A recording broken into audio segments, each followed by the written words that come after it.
And I often think, if that girl could see who I am now, she'd be shook. She'd be like, how did we get here? I was still very much in the place of, well, what am I not giving you? And if you want to do this, it's because you're not getting something from me. And I always knew that was ridiculous. Like, I can remember saying those exact things out loud to him, but in my head being like, that's not true. Like, that it is completely possible for him to want other things and for you to still be a great girlfriend and be doing all of the things, right? Welcome to Normalizing Non-Monogamy, the podcast where we interview incredible people from across the entire spectrum of non-monogamy to hear their fascinating stories. We strive to bring guests on the show who have a healthy approach to non-monogamy. However, it's important to remember that everyone does it a little bit differently, and the views and opinions expressed by our guests do not necessarily reflect our own. Additionally, we produce this show for entertainment purposes only. Please be aware that we aren't doctors or therapists. Consult a medical professional for anything regarding your health that you might learn about on the show. Enjoy! Welcome to episode 178. We're Finn and Emma, and today we have a beautiful interview with Katt. And as you kind of heard in the little clips in the beginning, because we couldn't choose, so we put two of them, this story is a lot about self-discovery and finding yourself. Yeah, as Katt said, she doesn't even recognize herself from a couple of years ago. And how she got here is incredible. It's a fantastic discussion. So thank you, Katt, for that. We also wanted to make everybody aware Katt is also the host of a podcast called the V-Spot Podcast. She describes it as a vegan-ish survival podcast for best friends. Yes. So it's her and her best friend talking about all sorts of things, really not even just veganism. And also for anybody who's like, all vegans do is talk about veganism, this podcast doesn't touch on veganism too much. Very, very, very little. We're going to say it's less than 1%, which is my preferred amount. No offense, Katt. Anyway, thank you, Katt, for coming on. We love this conversation, and go check out her podcast. And we have a couple of quick announcements before we jump into the discussion. Yes, our next virtual meet and greet is May 20th. That's a Thursday, and it's going to be at 6 p.m. Pacific, 9 p.m. Eastern. Now, if you haven't joined a meet and greet, we'd love to have you join us. These are virtual, and they're only $10. They're open to anyone as long as you are open-minded enough and wanting to meet people. You have to be wanting to meet people because that's the point of a meet and greet. Yeah, otherwise maybe don't show up. I don't know. I thought that was pretty implied in the name. I know. I was just rambling. So make it known. If you don't want to meet people, don't even think about signing up. Emma will kick your ass out of the meet and greet immediately. But really, truly, they're awesome. We have so much fun on these. And if you want to sign up, go to our website, normalizingnonmonogamy.com, and click on the meet and greet tab. We'd love to have you join us, as much as I joked around about this. And these are open to everybody. I think you just said that, but I wanted to reiterate it because we also have a Patreon community. We're just going to fire off a couple of quick dates because there's some important ones coming up. If you're not sure what Patreon is or you want to know more about it, stick around to the outro or skip to the outro. I don't recommend skipping this one, but you could just listen to the interview. I'm just giving them options. Okay, options, yeah. So the dates are tonight, we have our monthly Q&A. That's April 28th. And if you missed this one, don't worry, we'll have one in May. And actually the one in May is scheduled for the 26th of May. So that's at 6 o'clock. Nope, it's not. Nope. It's at 9 o'clock Eastern and again at 9 o'clock Pacific. Yes, we do two of them. And we also have our men's group call on the 17th of May and our women's group call on the 19th of May. Again, we'll talk more about Patreon in the outro. And then we just wanted to also throw out there, again, we were bragging last week. We got vaccinated. Yes. So, if you can, get out there and do it. Honestly, for us, it wasn't too bad. Emma was a little bit tired, but she's always tired, so I don't think that was anything new. Thanks. Throw me under the bus. So, yeah, we're feeling great about that, and we're super excited to get the second one. If you're vaccinated or you're starting to get out there and meet people, we'd highly, highly recommend getting tested for STIs. The way that we do this is using a service called STD Check. You've heard us probably talk about it before, or maybe you're brand new and you haven't. It's a super fantastic service. There are links in the show notes that take you directly there, and you can save $10. And when you do, it supports the show financially, and we really, really appreciate that. But it is basically you sign up online, you pay like $120, $130, something like that, and you go into a national lab like LabCorp or Quest. You give them some blood and some other bodily fluids, and they test it, and you get your results in like a day on your phone. And it's awesome. And we love it. We've been using it for years, and lots of people have used it and love it and tell us really good things about it. So we wouldn't recommend it if it wasn't awesome. So go check it out. Go to our website, normalizingnonmonogamy.com. Again, like Finn said, using those links does support the show. Thank you so much for doing that.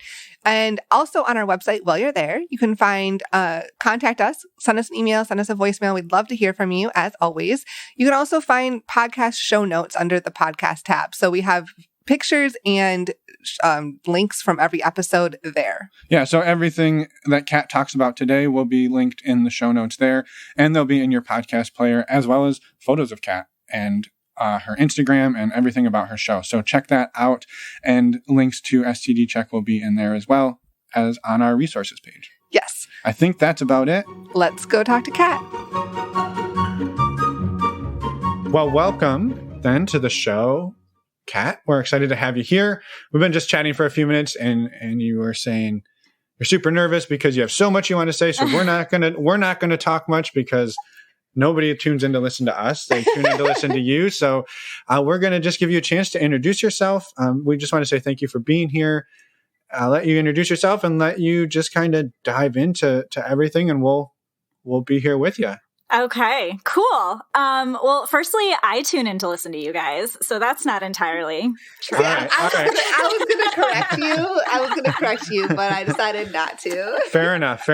We have heard many people. Well, we'll still be here, and we'll still be talking. We'll just let you take it away. I don't want to like cut into your time. And if we have a burning question, we will interrupt you. Sure. Okay, cool. Firstly, I feel like I need to apologize in advance. I have quite a few cats who don't understand the concept of podcasting. So like if you hear sounds in the background, I'm so sorry. That is nothing new to our listeners. For the first year we did this show, we were traveling in South America, and so we had dogs, chickens, cats, cows. It's all good. Every imaginable animal you could think of, we've had on the show. So. Yeah, they just are not the quietest bunch. But anyway, so my name is Katt. I am in my mid-30s. I live in New York. I feel like I need to really take it back to kind of tell my story and explain how I came to be. I grew up not at all in like a conservative upbringing by any means. I was raised Catholic, sort of. My parents are not religious, but my grandmother was very religious, super Italian Catholic, like that whole jam. And so I did go to a Catholic school until I was in maybe like 5th grade or so. My claim to fame, I always joke, was that I played the Virgin Mary in my 2nd grade nativity scene. And I was really excited about that because the boy that I had a crush on played Joseph. So I was like, this is it. This is my opportunity. My upbringing, I wasn't like, Catholicism wasn't really like jammed down my throat or anything. So I don't have like the Catholic guilt or any of that. I certainly wasn't raised super conservative or anything, but still somehow I turned into a teenager, a 20-something who was very prude, for lack of a better term, and very inexperienced and kind of afraid of like everything when it comes to sex and conversations around sex. And, I grew up in a generation where like, we watched Dawson's Creek every week and Seventh Heaven and Gilmore Girls and these shows that taught you very specific things about what relationships were supposed to look like. And so I was the stereotypical, like filled with angst, everything is the end of the world, lyrics on my away message. Like that was who I was as a young person. And I often think, if that girl could see who I am now, she'd be shook. She'd be like, how did we get here? And so growing up, I had, super monogamous relationships because every relationship I had, that was the one, like I was like, what if this is it? What if this is the guy I marry? Because that was just how I was trained to think, was that everything, your end game was marriage, right? By 25, you're going to be married. I never really wanted kids. That was never really a thing I saw for myself. And even though I don't even know that I necessarily ever wanted to get married, it was still, that was the end game for me. Like that was just what you did, the marriage, like the big wedding, big poofy dress, that just was what I saw for myself. And so, a relationship after relationship, when that's not obviously quite where it went, I started to be like, well, what's wrong with me? And what's wrong with me? And I would always feel really insecure about my very inexperienced nature when it came to sex. Like I was very uncomfortable with conversations around sex. Like I would always be really nervous in relationships about like when it got to the point where honestly, the way I thought of it was, oh, I'm going to have sex with this person. Like I just never was excited about it. I mean, probably in part because I never had the greatest experiences with it around it. And I certainly was not taught the right things, I never really had conversations around like sex ed or health class or, any of the things that you really are supposed to be taught. And the things I was taught were wrong, and I didn't really realize that until I was like 30 years old. And so when I found myself just a handful of years ago in a relationship with someone who was very different from me in terms of his openness to sex and conversations and what he wanted and what he expected from me, I was very uncomfortable with that. And so when the topic of non-monogamy came up with him, I immediately was like, I'm not talking about this. That's a hard no for me. And please don't bring it up again. And to be fair, he did not bring it up in a good way. This relationship, as I will go into, was, I would say, super toxic and not what one might call a healthy relationship. So I always say that like my introduction to non-monogamy was fairly toxic. And honestly, I got to a healthy place with it on my own, not because of the way that it was introduced to me. And but anyway, so it was introduced to me kind of in this way where it was like, this is something that I need and you can get on board or you can go. And I was like, well, and also it was brought up to me in a way that was really more like, I want to have threesomes and I want you to be with another girl and I want to watch and, all these things that I was like, this super, super like vanilla girl that was like, what are you talking about? Oh my gosh, like super scandalized by it, to be honest with you. And I was like, I'm just, working up to being a normal person, or what people see as a normal person. And so I was so uncomfortable. And for the first little bit of that relationship, it was almost kind of like used as a weapon. In a lot of ways, like, well, this is a thing you won't give me and you're making me change and all of this really like kind of gaslighting, toxic, manipulative stuff. And eventually, because I was still kind of in maybe an unhealthy place with myself and my confidence, I was like, well, to make him happy, I'm going to look into this and I'm going to do some homework and I'm going to see what's what. Because I had always, throughout the years, I had always been really uncomfortable with the fact that I felt very inexperienced and that I felt like I almost, you hear people talk about how they have to lie and say less people that they've had sex with. I always felt like I had to say more because I had little to no background with it. And so I always felt like I kind of had to like talk myself up. And that was something I was always really insecure about and felt really uncomfortable with. And so I was like, well, maybe this will give me an opportunity to kind of like come out of that shell and figure out like why I'm like this.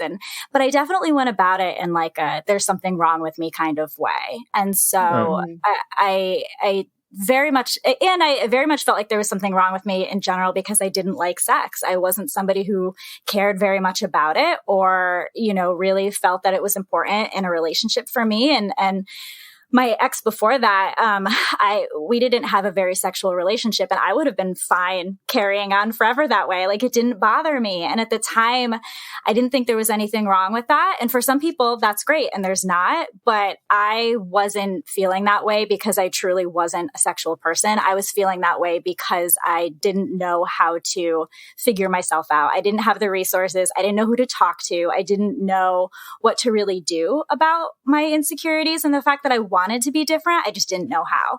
And so here I had this partner who was, in a strange way, maybe kind of trying to help me make that change, but also in a pretty gross way trying to help me make that change. Yeah. And so I was like, well, you know, for the sake of my relationship, I'm going to do some homework and I'm going to see what I can figure out and what it is he's talking about. And that was how I found you guys, in part. I honestly don't even really remember how I found you. I think because I've always been like a podcast, documentary, like very like somebody teach me this kind of person. And so I bought The Ethical Slut. Like, I went out and I was like, I'm going to read and I'm going to listen and I'm going to have people tell me what it is that he's talking about because he doesn't know how to tell me. So I'm going to look to other people to have them tell me. Right. And so that's how. Yeah, go ahead. I'm sorry. No, I was kind of curious. Like you had said when you first brought him up that you said like he approached sex much more openly than you did, which was, I guess, sort of like an awakening for you. And then you kind of went into like he started bringing up non-monogamy in a pretty toxic way, and the relationship was toxic. But I was curious, just like on the piece of like him being more open with sex. Yeah. Do you feel like that was helpful to you in some way to like realize that there are people out there who are open with that and are able to talk about that, even if maybe some of the other ways he went about stuff weren't the best? Like, it was just sort of an eye-opening experience. Yeah, 100%. Because I had also never really met people like that before. You know, again, growing up, my friends, my family, people that I had dated up until that point, nobody talked about sex like that. Or really at all, to be honest with you. You know, when you're a teenager, it's did you lose your virginity yet? But then once you do, nobody talks about it anymore. And so I never had exposure like that before. And then I found myself dating somebody who was fairly clear with what he liked and what he didn't like, and was a very sexual person. And I, in a lot of ways, was kind of forced I don't like the word forced, but that's really what it was. Like, I had to kind of look inside and figure out if I'm going to be with this person, then I need to make some changes. But also, these are changes that I know that I have always wanted to make. And maybe this is an opportunity where I can kind of figure out how to make them. It could have been a safer space for me to make those changes, but it certainly forced me to in a lot of ways. And even though we didn't have the greatest relationship, I'm super grateful for that, because I would not be here talking to you guys if that hadn't happened. So. Yeah. No, I mean, I think it's a really interesting, I don't know, like you said, like, it wasn't the best experience, but it was an experience that sort of reshaped the course, the trajectory you were on. And it's hard when those come from a difficult place, but you wind up in a good place. And so. Yeah. For sure. Mm-hmm. And when he first started, when he first started talking to me about it and I first started doing my homework, I was still very much in the place of, well, what am I not giving you? And if you want to do this, it's because you're not getting something from me. And I always knew that was ridiculous. Like, I can remember saying those exact things out loud to him, but in my head being like, that's not true. Like, that it is completely possible for him to want other things and for you to still be a great girlfriend and be doing all of the things. Right. And so I don't even know like why the words that were coming out of my mouth didn't necessarily match what was going on in my head. But I feel like for so many people, that's probably, your self-esteem, your insecurities, like what you're taught too, though, this is the way relationships are supposed to look. And so that's what I'm saying, even though I don't necessarily believe what I'm saying. So when he first started bringing this up to me, it really was more of like, the idea of maybe swinging or threesomes or doing things together. And at the time I was like, okay, if we're going to do it together, then maybe I can get behind it. Once I started listening to you guys and reading my books and doing all of my homework, I was like, okay, together sounds like something I can do. But if you want to do this separately, that's not something I want to do. And so we started kind of lightly talking about it, like maybe making a profile on an app together. We're upstate New York, but we're fairly close to the city. So we started talking about maybe going to some of the different clubs down there and kind of figuring out like what's what, giving me the opportunity to step one little tiny toe into this world that I was very scared of, but starting to open up to.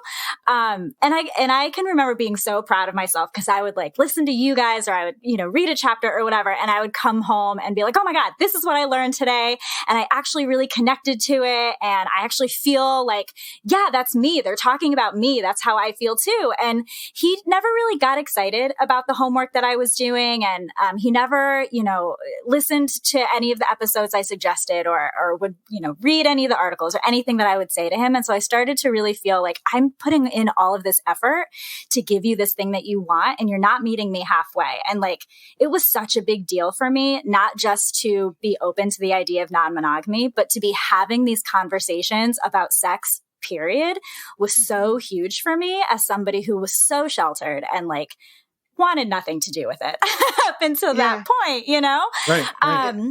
Yeah. And he, was, I guess, I don't know, as patient as one could be or whatever with my journey, or so I thought. And we finally started talking about opening things up and exploring, going to a club, etc. And I was doing a conference for work in London or Manchester. It was one of the times I had to go to the UK. So afterwards, we were going to meet in Paris. And so we talked about, wow, we're going to be in Paris. What a great opportunity. They've got different clubs there.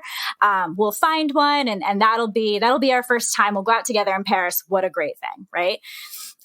So we're in Paris and one of the mornings we're there, I woke up much earlier and I woke up to a text message from somebody letting me know that he'd been cheating on me. And so I was in Paris.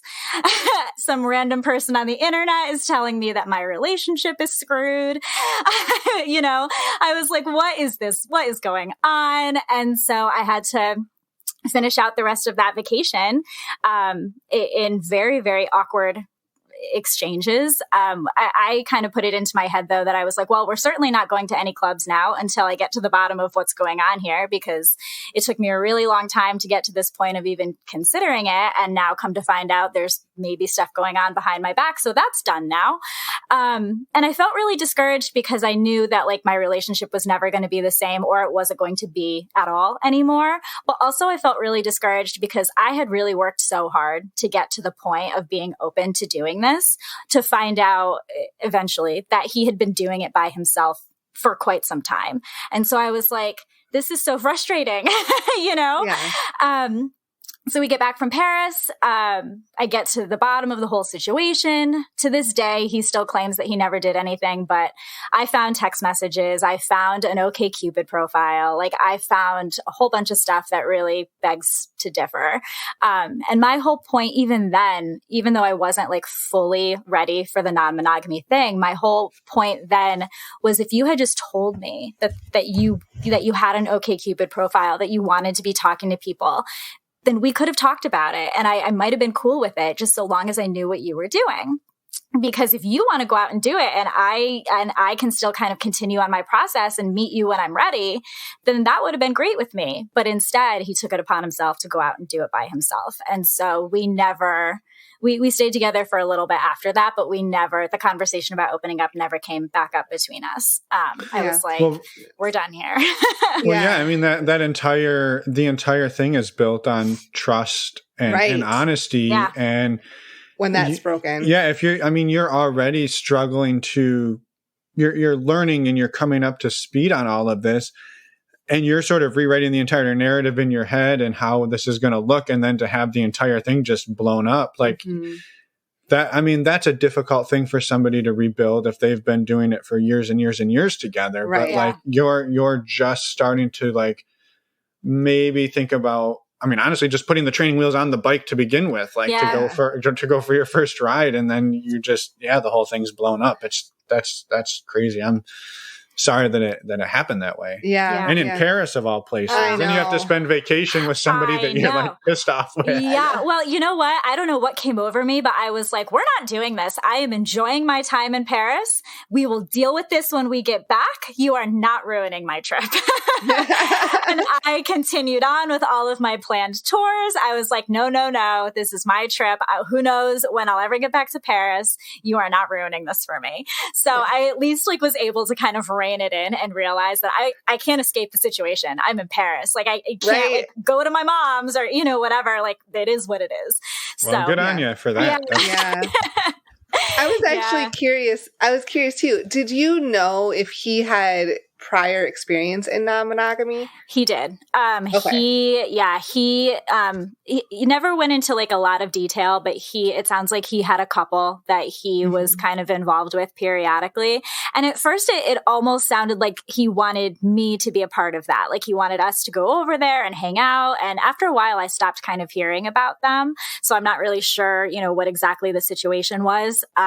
But yeah, it had been a thing that he had experienced previously. And I don't know, again, what that looked like. So maybe that's kind of where his misguided view of what he was looking for came from, because I don't think he ever really knew. I think he knew he wanted to involve other people in our lives, but he didn't quite know what that would look like or how he wanted to do that really. And so he was terrible at expressing it. And he was, not great at asking for what he wanted. But because I never asked for what I wanted, it seemed better than what I was doing, So it seemed like at least a step.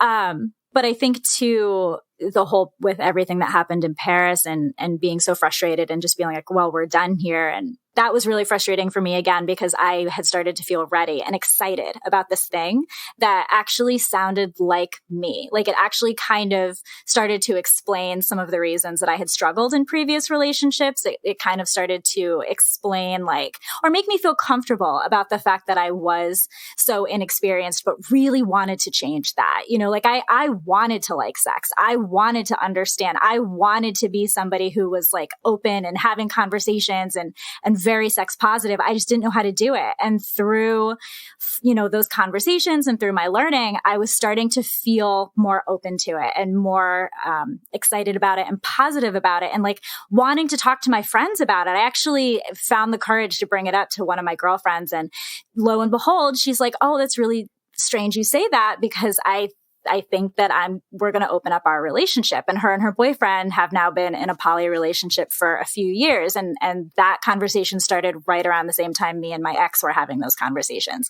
So that's something that like she and I might not have talked about otherwise. And now it's a thing that we get to bond over as, some of the only people we know who are open to that. So, really strange and weird time in my life, but, I'm definitely grateful for it. And he and I were together for 3-ish years. And at the end of it ended again with accusations and really not great stuff. And there were a lot of other reasons that he and I were never going to work. He wanted kids. I don't want kids, all of those kinds of things. I am an insanely independent person, and I'm like, please leave me alone. Like I need my me time. And he was the opposite of that. Like there was a lot of reasons, but mostly it was the communication and the lying and all of that. And it took probably, I would say, a good year almost after we broke up for me to really come to terms with the level of toxicity that had gone on in that relationship. I think I tried to like justify a lot of it. And I can even remember I started going back to therapy in the midst of that relationship, because I knew that I was having these thoughts of what's wrong with me? Like, there's definitely something wrong with me. And I knew that was wrong. And so I was like, we're not going to go backwards. Like, I'm a person who's always suffered from anxiety. And I was like, we're not going to go backwards. We're going to make sure that this doesn't affect us in a negative way. So I went to therapy, and I can remember omitting a lot of things from my therapist because I didn't want her to tell me what I already knew. You know what I mean? And so, you know, after leaving that relationship, it took me a really long time to really kind of understand what had happened in that relationship. But the one positive thing that I took with me was knowing that I wanted some form of non-monogamy. And like I said, when I was with him, the thing that had sounded most interesting to me was the idea of doing things together as a partnership. Whatever that looked like, I wanted to be doing it with a partner. And then once I got out of that relationship and kind of kept doing my homework and talking to people, I started to realize that no, that's actually not what I want. This idea of, you know, multiple relationships and meeting people and really getting to see what's out there and all of that is really more what interested me, rather than having, you know, the one partner that you do it all with. And so it's really interesting to me that like the way that I started, I'm like, then I was like, no, I could never be poly. I could never, I could never do that. And now I'm like the opposite. I'm like, no, I think that's where I'm at actually. So it's just interesting how you change and how you like evolve. You know, I guess partially is your environment, but the more you learn too. And so once I got out of that relationship, I decided that this was something I wanted. Right. And so when I started dating again, I would bring it up, and, of course, everybody that I met was like, no, I'm definitely more of a monogamous kind of person. And I'm like, okay, me too then, I guess. And I would kind of default back to the idea of monogamy. And I should say too, just to, I guess, back up really quick, was I know I've said a lot about being like super inexperienced and uncomfortable talking about sex, but like that is no longer the case, obviously. Like I'm cool to talk about it now, and I feel very sex positive. And I'm actually in school right now for women and gender studies, getting my master's degree, because I want to help like educate girls on things that I was not educated on growing up. You know, like I didn't know that the orgasm gap was a thing until like 5 years ago. So these are things that like we need to know, and we need to educate people. And I feel like current generations are so lucky because they probably know, but I did not know. But that's anyway. Awesome, by the way. Yeah. I think that's amazing that you're doing that. And I can relate. There's a lot of stuff I didn't know growing up either. And I know that hopefully current generation, like the younger generation now, knows a lot of those things, but there has to be so many people that still grow up in the same way we did. It's like very like unknown, I mean, none of it's taught in schools, right? They don't. It's insane. The opposite. Yeah. And what they do teach you is, I don't even know what they teach you. They teach you, well, if you have sex, you're going to get pregnant or an STD. Like that's what they teach you. Yeah. And even in a public school, you're still kind of taught to not have sex till you get married. And so, you know, there's no real conversations around consent or what sex should be, because you're just not supposed to be doing it. So, you know, and I can remember too, growing up, like there was such a taboo around like talking about masturbation, and like girls don't do that. That's a thing that icky boys do, you know, like that's the way it was portrayed. And so I just had no idea what the world had to offer me until I was a grown adult. And so I want to be somebody that like provides that for other people, because I didn't have that. There was none of that for me. So I want to be that for other people, I suppose. Yeah. And I think I just want to say too, like, I think it's a pretty incredible, like coming out of transition. Well, yeah, the going into the relationship you went into with this other person, having it be shitty in a lot of ways, but open your eyes, and then you came out of it like we've heard this before in similar in various ways. Like the non-monogamy was brought up, it happened in a really shitty way, and the person comes out of it and is still like, well, that wasn't what it's supposed to be. I'm going to make it what it should be for me. And you just move forward and you create it your own way. And I think that's amazing. And I would love to hear like how you went from like this relationship's over to like, let's build what I want to build. Yeah. So I'm still kind of doing that, to be honest with you. Over the last year and a half or so that I've been out of that relationship, I have dated here and there, and it did kind of default back to the idea of monogamy because people just, and I mean partially because of the pandemic, but also because people just weren't, the people I was meeting weren't open to that. And I have all of these, these things that I look for. Do we align politically is a big one for me. Being a vegan, it's not, a deal breaker that I find somebody who's also a vegan, but it is hard, so somebody who's at least open to that, I have all these things. And so I guess I sort of thought wow, maybe that's the one I can negotiate on. We can talk about it, down the road, maybe I'll bring it up again. And I know the wrong way to do it. So if I bring it up again, I'll do it the right way. And I know I was, opposed to it at first. So maybe people will change, that whole mindset. And, so I kind of defaulted back to the idea of monogamy. And then the last person that I would consider that I was in a relationship with, who was also not super open to the idea, but at least was, well, we can talk about it, maybe down the road we can discuss it. He also cheated on me. And so, I know it's really stupid. And you guys, this one was really stupid because we had so many conversations where I was like, this is a thing I really want to do. And so if you are open to it, let's do it. If you ever, meet someone else or you're ever interested in someone else, let's talk about it. And still we decided to lie about it and go and take a different route. So I mean, that one was done the second I found out. And ever since, and that was just, 3-4 months ago. And ever since I've just been never again. Everyone I've talked to since then, I'm like, are you down? No? Okay, then we're done here. It's turned into a deal breaker for you. Yeah. I at least need to be, I think, more clear. And, I can only control me, right? You can't control other people. And so I'm at the very least, I'm going to be more clear. This is what I'm looking for. How does this sound to you? Do you have any questions?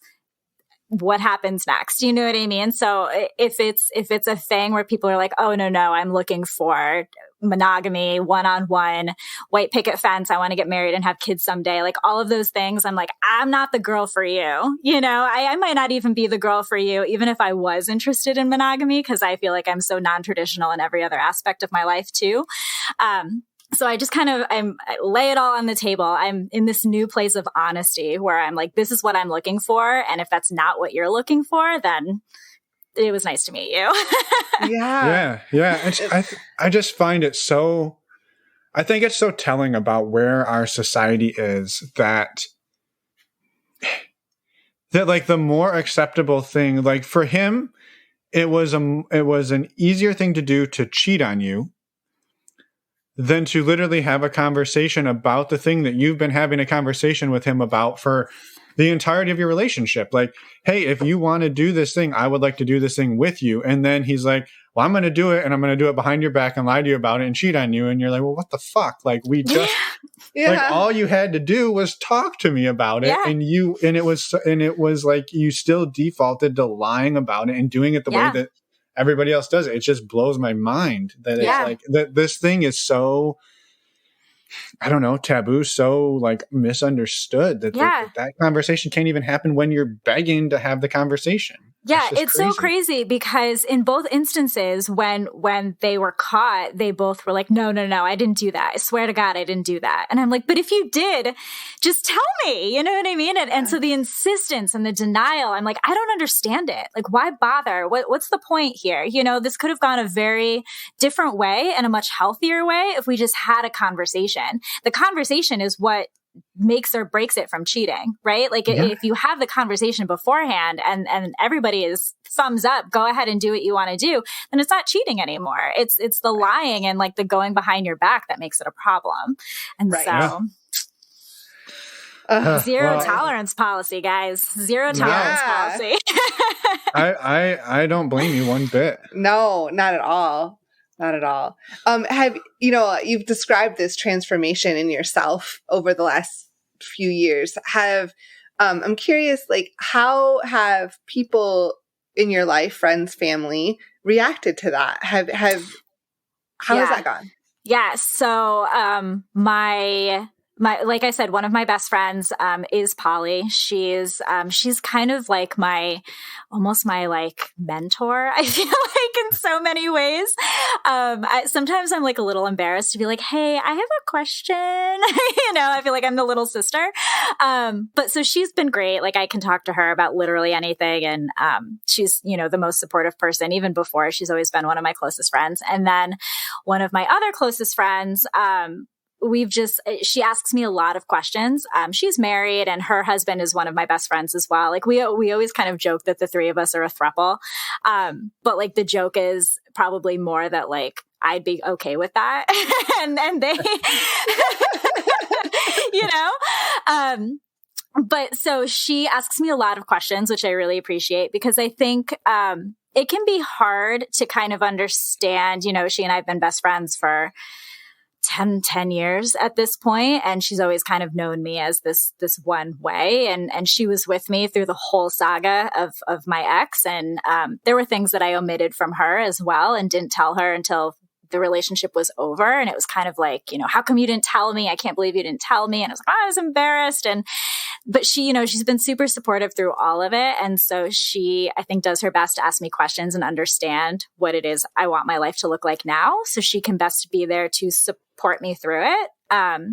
Because she's used to just hearing about like this one guy or, this long-term relationship or, the things that your best friends are used to hearing about. Right. And so now this is a little bit different. And she's married and they've been together since the dawn of time. So I think it can be kind of hard to understand sometimes things that aren't widely talked about, obviously, and things that don't look a lot like the way you live your life. But I was explaining to her, I was listening to, I think it was one of your episodes. I wish I could remember who said this. I'm the worst. I should have looked it up because it was one of my favorite things.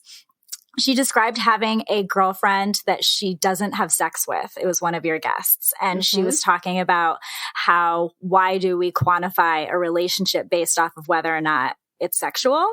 And as I was listening to it, I was like, oh my God, that's me and Danny. And I texted her and I was like, I just heard this thing on a podcast and it totally describes you and me. And I think that's so great. And because that's how I feel about her. Like I love her to death. I love her husband to death. And they are just as important to me as any romantic or sexual relationship would or could ever be. And so why do we have to put, certain labels on things just because you are or are not making out with them or whatever, you know what I mean?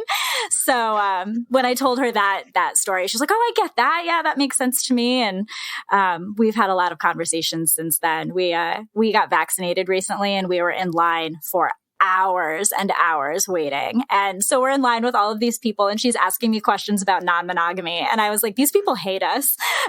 These people hate us so much. Or they're fascinated and like that's the best. You're educating them through the COVID vaccine line. Yeah. I was just going to interject. I believe, and I'm not 100% sure, but I'm in the high 90s of the percent sure that the episode you're talking about was 137. And it's funny, the person who that was also Katt, but with one T. It might have been. Yeah. I believe that is the episode you're talking about, and it's with regards to a relationship with somebody else from a previous episode. I was going to say exactly. Number 106 with Rachel. Yes.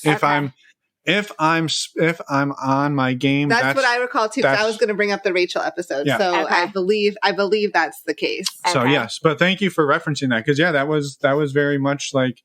Yeah, they have a relationship and it's a sort of a platonic life partnership. Yeah. Who the hell gets to define what your relationships are? Right. Right. Exactly. Yeah. I have one of my other exes. He's my best friend aside from Danny in the whole wide world. I love him to death. I will love him forever. And that's always kind of been a point of contention in relationships that came after him because people don't understand how you can be friends with your ex. It's this foreign weird thing. And I'm like, it doesn't have to be though. Like we just realized that we weren't right in that way, but we knew we were best friends then, and we wanted to preserve that version of the relationship, and we have, and we still talk every single day. He's coming to visit me in July. Like, he's one of my absolute favorite people in the world, and that was always something that was weird for people. And I'm just like, why do we need to do that? Like, why, just because you break up, you can never speak to somebody ever again. Like, there are reasons that you find yourself wanting to be in a relationship with someone, whatever that relationship is. And I think if you can preserve any of that, if it's a healthy situation, then you should, even my ex that I had a terrible relationship with, we're fine. We're cordial. We chat every so often, there were positive things that came out of that. And we've had a lot of, kind of great conversations, even fairly recently, around what happened between us. And he's done a lot of work to better himself. And I've clearly done a lot of work. And I'm, I think that people change through time, and who's to say like your relationship can't evolve too. Just because you didn't work as partners doesn't mean you can't work in a different way, Totally. And I know that, quoting again or referencing Dan Savage, as we very often do, sure, but he says very similar things, like as far as it's often can be a good sign if somebody you're dating is friends with their ex, because then you can say like, if this doesn't ever work out, maybe there's a chance of a friendship here too. So I think thank you for bringing that up. I think it's a very valid point. Yeah, of course. I just love people. Like, I like to meet people. I want to know your story. I want to know what's going on. What can you teach me? I am all about like learning and bettering myself. And especially, because I have put in so much effort to get where I am. And I feel like so many, women especially just don't have the resources. I'm like, what do you want to talk about? Like, what are your struggles? What are your successes? Like, let's exchange stories and see like how we can help each other, with men too. I just am like, what's going on? I just like to learn and know people. And so that's kind of where I'm at now, is just like, I can't imagine that there's only one person in this entire world that I'm supposed to spend my time with, And so I'm not doing that anymore. I'm spending my time with whoever I want all of the time. Yeah. And how has it been going, right? Since you implemented the zero tolerance on non-monogamy tolerance? Yeah. I think that's it, right? Yeah. A surprising amount of people who don't necessarily openly identify that way are like, let's talk about it. I want to know what that looks like for you because I know someone who did it, or I dated somebody once who brought it up, or, like various situations. So I've had a lot of really good conversations, and I'm not partnered right now. I've got like some, different things in the works, I suppose. Couple of irons in the fire. Yeah, a couple of irons in the fire. But everybody's like super cool and open to conversations, and which is very encouraging for me. It makes it a lot easier for me to be open to conversations.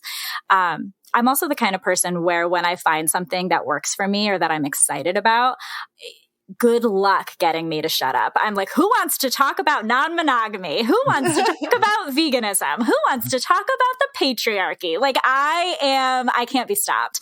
And so I love when I meet people who are open to it, because it gives me an opportunity to like, again, share what I've learned and maybe provide that for somebody else. Mm-hmm. Yeah. Yeah, I love it. So maybe along those same lines of like wanting to talk about all of the things, and Emma kind of asked like how the support has gone from people. Have you opened up to your family about this at all? No. I think eventually I'll have a conversation with my mom about it. My parents are the coolest. Like I hit the parent jackpot for sure. My mom and I are like the same person. It's really disturbing in so many ways. Like her voice sounds like mine. We look alike. It's very strange. But because when, growing up, we didn't talk, my parents never gave me a sex talk. I can remember being 18 and telling my mom I wanted to go on birth control, and she was just shook by that. And so I always, even if it wasn't necessarily said, I always felt like conversations around sex were super taboo and like I shouldn't talk to my mom about that. Obviously I'm older now and certain things have come up, and I've talked to her about things here and there. And I think maybe when my ex and I broke up, I might have mentioned a little bit of him trying to push me towards non-monogamy, but I can't quite remember. So I think eventually I will try to have that conversation. I think, probably my brother would be the only person right now I'd be comfortable telling. I haven't yet, but I figure, at some point, if the conversation comes up, I feel like I'm still so early in the stages of all this and kind of trying to figure myself out that they don't need to know. They're cool. My mom's always kind of been like don't ever get married. You don't need to do that. Like, women don't need to do that. You're fine. You're fine. So she's never been the kind of parent who's like, you're 35. Why aren't you married? Or are you going to have kids? Yeah. Like, that is certainly not my parents. So it doesn't really ever come up. I think she's glad that I'm seemingly not talking to boys or whatever, That you're fiercely independent and doing your own thing. Yes, exactly. Yeah. And I love that. And I was just curious too, like back on this transformation, this growth that you've been going through. What are some of the ways you've seen yourself like change, not just in like, well, now I'm open to non-monogamy, but like, are there other things that you've seen this past, 2-3 years that you've been doing this, relearning all of these things? Have you seen that bleed over into other aspects of your life and start to impact those in a positive way? Yeah, for sure. So a couple things kind of come to mind. Like I said, I for a little bit there, I did default back to being monogamous. And I do think that my experiences with my ex and through the knowledge of what non-monogamy or polyamory could be, helped me be better as a monogamous person because I was more communicative and I was more open to conversations about literally anything. And it made me more aware of my boundaries too. I'm a big boundaries person. That was actually something that came, I do Reiki and like energy work and stuff. And I took a class once about setting boundaries and the idea of, relationships that go both ways and like, are you getting what you're giving and all of that. And so I'm a big boundaries person. And I think that all of this has really helped me form more mutually beneficial relationships and kind of set boundaries for what I will and won't accept in my life, both romantically, personally, but also professionally. I don't love my job. And I think that my being a much more honest person now has helped me a lot with that because I'm asking for what I'm not getting. I'm giving direct feedback. I'm doing all these things that I would not have done even just a few years ago. I would have silently suffered. I would have complained to my coworkers and I would have just gone on my merry way. And now I'm like, no, this is what I need to be successful. And if you're not going to give it to me, who is, And so I think it certainly helped me there. I think it's also helped me a lot in my anxiety. I'm a wildly anxious person, predominantly in social settings, which is probably where a lot of my inexperience and being totally afraid of sex came from. And I think that it has helped me a lot because I feel less alone in a lot of the things that used to make me feel insecure. And through all of this, I've realized that there are so many people like me who feel that way and have had maybe rocky introductions to this world or rocky introductions to, whatever it is they find themselves doing with their lives now. And that's a really great connection to have when you're kind of going through like a, somewhat of a third of a life crisis, I guess. So yeah, it's definitely helped me in quite a few ways. Yeah, that link to the anxiety and feeling less alone is super powerful because there are so many people out there, especially when it comes to the sexual world, and that it like anxiety is just skyrockets. And to be able to talk about it is one of the first pieces, at least in my experience, to help that bring down that anxiety, right? And that's true most things. If you're anxious about and talking about them, it helps. Absolutely. But that's just a really powerful connection. Thank you for sharing that piece. Yeah, of course. And, you mentioned earlier on that you kind of dove into research and you dove into, our podcast, but also some other resources. And I wanted to ask too, do you have any recommendations that you would point people towards that were really helpful for you? Yeah, I mean, obviously you guys for sure. But so the Ethical Slut was really helpful for me. I actually just recently reread it, but I did the audio version so that I could, because I struggle to get through books because I'm tired all the time. And so if I can like listen to it at work or in the car, like that's why I love podcasts so much. So I decided to do a reread for school because I get to kind of choose my final paper. And I was like, I'm definitely going to do it on monogamy for sure. And so I decided to do a reread of The Ethical Slut, and I got the audiobook, and it was a very different experience listening to it for whatever reason. And I just recently got into the Multi-Amory podcast, and I love them. And I'm reading her book, The Smart Girl's Guide to Polyamory, and I'm doing that on audio as well.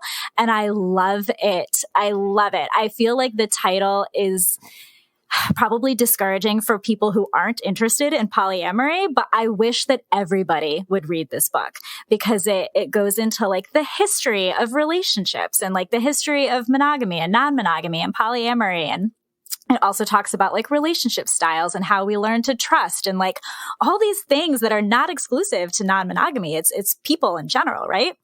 So I wish everybody would read this book, but I feel like only a select few are going to read this book because you're looking for something specific, right? But yeah, those are definitely and talk to your friends, even if you think they don't understand, they might, you never know. Yeah, no, that's a super powerful suggestion too, is that it helps you connect with friends on a different level too, if you're vulnerable enough to bring something like that up. Yeah, for sure. Yeah, because I've had a lot of good conversations through just like subtly being like, so what do you think of this, and finding out things about some of my friends that I certainly never would have known, and having really great conversations with friends that I would have been uncomfortable to talk to previously. Mm-hmm. Yeah. I think, I have had a great time listening and talking with you. And I was curious, like, I know you're still kind of figuring it all out, but like right now, when you think about like what would be ideal for Katt, and like if you were to like be able to like sit down and build your perfect relationship or relationships in the way that it looks around you like today, what would that look like for you? Yeah. That's a great question. I feel like I change my mind all the time, but that's okay. That's part of life. I know. So I feel like whenever I'm, hearing people talk about the idea of like hierarchies and stuff, I'm always like, I don't love that. Maybe it's the terminology that I don't like in terms of having like a primary and a secondary partner and all of that. Maybe I just don't like the way that it sounds, because I think in practice, that's probably what I would be looking for, is to have a primary partner, but still have the relationship be open and we're still exploring other relationships. I think it's just those words that I don't love. Right. Because that's, I really like being by myself. So my friends laugh at me because they're like, you don't like being around anyone and you want to have multiple relationships. And I'm like, I know. But I think that's the structure that would probably work best for me. Because I don't know. I feel like I change my mind all the time. And it's okay. It's part of the journey, part of the learning process. Yeah, for sure. We've covered a lot of ground. Well, I should say you've covered a lot of ground. We haven't even asked that many questions this morning. It's been perfect. That's exactly awesome. The way we like it. Yes. I told you I like to talk. I could like go on and on and on, you guys. Well, it's perfect. We wanted to make sure to give you a chance to. Is there anything else you'd like to talk about? And we don't want to rob you of your blooper if you have a blooper. We know you're a listener of the show. Oh my gosh, you guys. I should think of that question. I am sure that everybody who comes on your podcast spends days trying to figure out what they're going to say when you ask that question. Unless you're somebody who just like has a bunch of stuff to draw from. I am not. So I feel like my tripping and falling all the way through this is my blooper, but I don't have like a great story for you. I'm sorry. That's okay. No need to apologize. We've done these before where we sort of like the conversation didn't really go there. And we just kind of like omitted the question. And then they're like, hey man, what the heck? You didn't ask about our blooper. And I'm like, well, sorry, like go for it. Like, so I didn't want to like rob you of that opportunity, but to Emma's point, if there's something else, or if there's anything else you wanted to share, we'd love to have you share it, and then give you the opportunity to talk about your podcast as well, because it's awesome. And we want to give you the chance to like spread the word. I guess all I'll say is, if there are any people listening to this who are where I was 3 years ago when I found you and kind of scared of this idea, and it might be something you're into, it might not, just, do it for you and do the homework for you and really kind of figure out what it is that you want in life and try your very best to not make decisions for other people. That was definitely a thing I had to learn the hard way.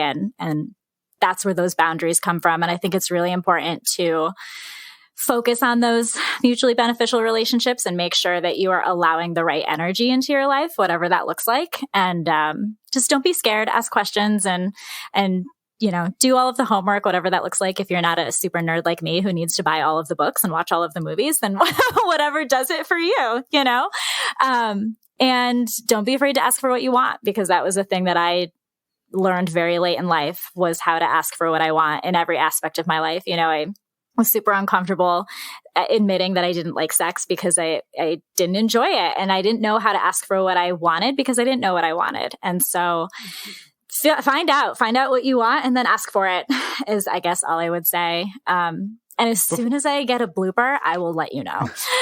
Yeah. And I think you just touched on something that I wanted to ask as part of the question earlier about the, like ways that this has bled into other aspects of your life. And you don't have to get like super graphic if you don't want to, but the people hearing like, that you didn't like sex or you didn't think you liked sex because of all of these other factors, like how has your relationship with sex changed in the last 2 to 3 years? Fantastic question. Great question. See, I knew there were all these things I was going to forget. And that was like a really big thing that I wanted to talk about. Because I kind of lightly touched on before, when I was growing up, I don't know that I was outwardly taught it, but it was certainly something that was ingrained into my brain that like, boys are icky and they touch themselves and girls don't do that. You know what I mean? And so I was like a grown adult before I started exploring my own body. And part of that was because I didn't have the education around what that should even be. Part of it was because I was taught that girls don't do that and that's gross. And part of it was because it's so made fun of. Like you see these movies where, everybody's just like joking and laughing, movies like American Pie and, all this stuff. Great. I love these movies, but it certainly does teach you something from a very early age. Right. And so when I grew up, I guess, for lack of a better term, I still feel like I'm growing up, but I started to be like, there's something, I keep using the phrase, there's something wrong with me, but I really truly always felt like there was something wrong with me, that I wasn't enjoying sex and that I was somebody who didn't care or want to be having sex. And so I was like, well, let's start doing our homework there too and exploring things. And I think I was probably like 30, 31 when I bought my first vibrator, and like a whole new world was opened up to me. And it wasn't, it was not a partner that taught me how to like sex. It was me that taught me how to like sex. Mm-hmm. And it was through exploring my own body and understanding, I didn't even know again until I was in my 30s that most women don't have an orgasm from just penetration alone. I thought like there's something wrong with me, that this isn't happening for me, right? Mm-hmm. Because people don't teach you that. And so once I started exploring and figuring all of that out, I was like, oh shit, this is what people are talking about. I get it. I get it. I'm here for it. Yes, this is a thing I want to do. And so I've just been kind of like on a journey since then, figuring out what I do and don't like. And the fact that I'm now able to communicate what I do and don't like is just an added bonus. And I'm actually finally able to be a sexual person and, it be the way that I always like wanted to be, just had no idea how to do it. I can remember, back in the day, I was living in New York when silly 50 Shades of Grey came out. And I can remember everybody like giggling and reading it on the subway. And I can remember reading it and being like, what is this? Like, is this even as somebody who had like little to no experience, I was like, I just like don't think this is what life is like, And so I'm glad that I finally was able to like come through the other side of it and figure myself out, I guess. I hope that answers your question. No, it does. And I think so. It's amazing. And I think too, like, you did this work for you, right? But I think one of the things that comes out of this is that it's super helpful to partners you have in the future, because like you said, you now know what makes you tick. And if you can communicate that to them, like, they're going to have a better experience. You're going to have a better experience. The whole damn relationship's going to be better, even if that relationship is just a sexual relationship. Right. Yeah. Right. Like that, whatever the relationship is, in quotes, like, it's going to be better because you know who you are better. You can communicate that to them, and then you two can find what works the best for you. And I think it's super exciting. And, we'll take the responsibility for doing you honestly should take quite a bit of it, if I'm being honest. You really should. I take no responsibility. You did that all on your own. So I was just you guys certainly helped. It's so funny because like you guys, who I obviously didn't know until now, and then this girl that I went to high school with, who is she goes by Miss Couple now. She was a headmistress at a local BDSM chateau and up in upstate New York. And she and I have been in very loose communication since high school, but she wrote a book and she, has done all this stuff, and she's obviously very sex positive. She's all over the internet and social media and all of that. And I reached out to her recently and was like, you have done so much for me and we haven't spoken in years. And I just, I was like, I just want to thank you because you have helped me on this journey so much and you had no idea, and so it's just interesting the way that people, like, you affect people and you have maybe no idea that you're doing it. And so thank you guys for that, I guess.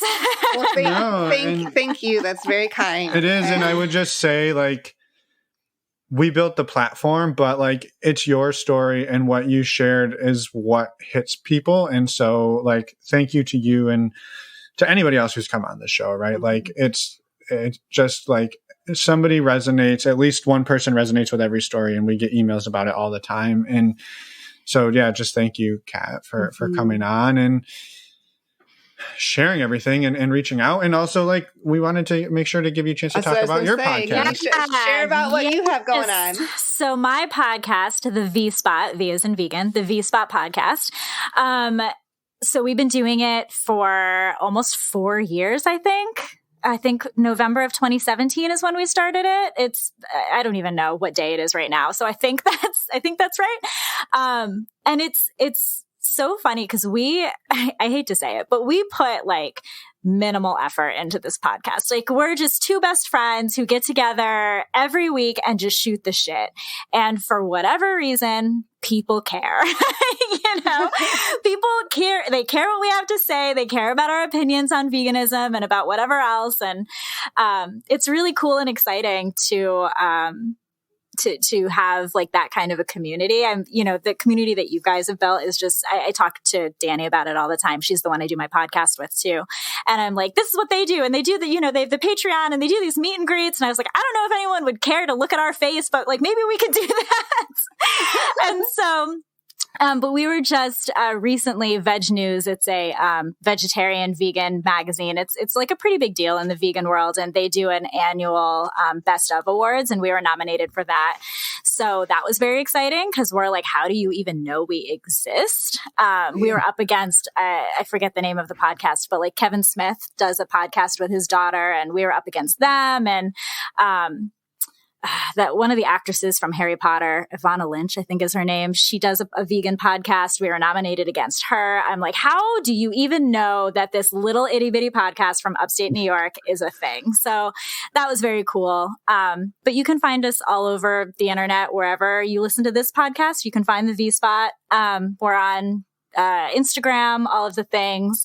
We say we're a veganish survival podcast for best friends because we started off as a vegan podcast, but we talk about everything. This last year has been largely political. It has been not very vegan, more like current events and stuff going on in the world. And so even if you're not necessarily a vegan, I think we're a pretty good time. So give us a listen. Awesome. Cool. That's awesome. And I want to just clarify, is V-Spot a play on G-Spot? Yes. and so the reason I asked that is because I find it fascinating that you went with that before your sexual awakening. So, it's really funny. The person who named our podcast is actually Danny's husband, who is our producer. He came up with that. Yeah. So a man came up with that. So for the first 2 years, you're like grossed out by the name of your own podcast. Excellent. Wow. I'm glad I dug into that because that would have bothered me all night if you hadn't asked. Yeah. And what's really funny is that a lot of people don't actually get that. Like a lot of people are like, "Oh, the V-Spot," and they're like kind of confused by it. And I'm like, "Hello." Yeah. That was the first thing I thought of when I heard the name of your show. Yeah, but you're a pervert, so get out of here. Oh boy. Awesome. Well, thank you once again, Katt. It's been an absolute delight. And I think, we say this a lot, but like having you back on in a year or at whatever time frame, like your journey is like been evolving so fast that like to see and hear where you're at and where it goes, like we would be honored to do that again. So do not disappear on us. Oh, absolutely. I'm here. Awesome. Yeah, Perfect. wonderful. Well, thank you so much. Yeah. Thank you again. And enjoy the rest of your evening. Yeah. Yes, you too. And we'll be in touch. Cool. And we're back. I thought you were going to say something with me. I thought you were going to chime in there. Nope. Thank you so much, Katt, for reaching out to us, as always, coming on the show, being vulnerable, and we love talking to you. It was just an amazing conversation, so thank you again. And this is also a good time to remind people, if you want to share your story, we would absolutely love to hear from you. Katt, she has a podcast, but she's also just a badass person, and we have so many badass people on the show that have nothing to promote. We don't need you to have a podcast or be somebody famous to come on the show. We just love hearing awesome stories. Yes. So reach out, let us know. We'll get you on and you'll hear your episode and then you'll be famous like us. Pseudo-famous. Way to cut me down. Cut me down in my prime. Cut us both down. No, we are famous. We're Fit and Emma. Yeah. Anyway. Pseudo-famous. Don't get too full of yourself. Wow. Okay. So we do want to quickly touch on our Patreon community here. This community is full of such amazing and incredible people. We can't say enough good things about everyone that is part of the community. Thank you for joining and for participating. We have a MeWe chat group. We have men's and women's calls, and we also have a monthly Q&A. In fact, our monthly Q&A for April is tonight. That's April 28th. And we have another one scheduled in May on May 26th. Those are at 9 p.m. Eastern and again at 9 p.m. Pacific. Please come join us. If you're interested in learning more about Patreon, go to our website, normalizingnonmonogamy.com, click on the Patreon button, and you can find all the information there. And I would just add on to that, well said. I was going to say, that was like a pretty salesy. That was pretty much your best one ever, so well done. I was just going to say, a less salesy version, if you're looking for community, if you're looking for other like-minded people and support out there, this is a great way to find it. We get so much out of this, and we've heard so many great things from people who have as well. So yes, that's the whole point. It's a couple bucks a month. If you don't like it, you can always cancel. We don't get too offended, and we would love to see you there. We don't get offended at all. I get a little offended. Speak for yourself. People got to try things out and find what works for them. For sure. That's all about. That's the whole point of the show. Exactly. All right. Next week, we have an interview with Kitty Chambliss. And she is the host of the podcast Loving Without Boundaries. And we're excited. We actually met her in person 2 years ago? 2.5. Almost 3 years ago, I think. Is it? No, 2 years ago. 2 years ago. We met her at a conference out in Portland called the World Domination Summit, which is awesome. Sorry, you can't get tickets anymore, but it is awesome. We will talk about that in the episode next week with her. So we're excited for this one. It's a great conversation, and we will see you all in a week. Bye, everyone. Thanks for listening.